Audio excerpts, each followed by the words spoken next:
There's one way to be rational. There are many ways to be irrational.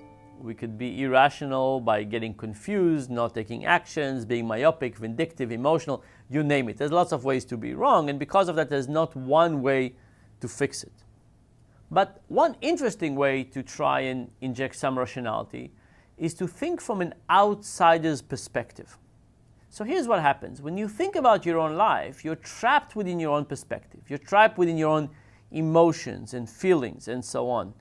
But if you give advice to somebody else, all of a sudden you're not trapped within that emotional combination, mishmash, complexity, and you can give advice that is more forward-looking and not so specific to the emotions.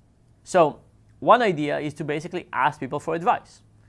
So if you're fallen in love with some person, good advice is to go to your mother and say, "Mother, what do you think about the long-term compatibility of that person?" You're infatuated, right? When you're infatuated, you're not able to see things 3 months down the road. You're saying, "I'm infatuated, I'll stay infatuated forever, this will never go away." Your mother, being an outsider, is not infatuated, and she could probably look at things like long-term compatibility and so on.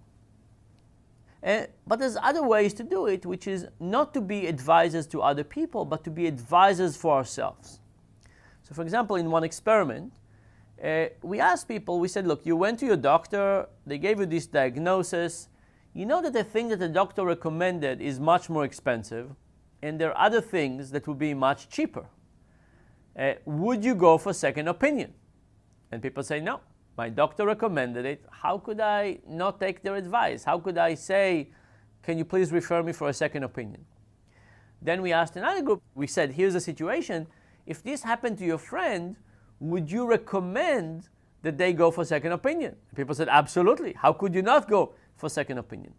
So one idea is to try and get ourselves from an outside perspective. You look at the situation, and then you say to yourself, if this was about somebody else, somebody I love and care about, and they were in this situation, what would I advise them?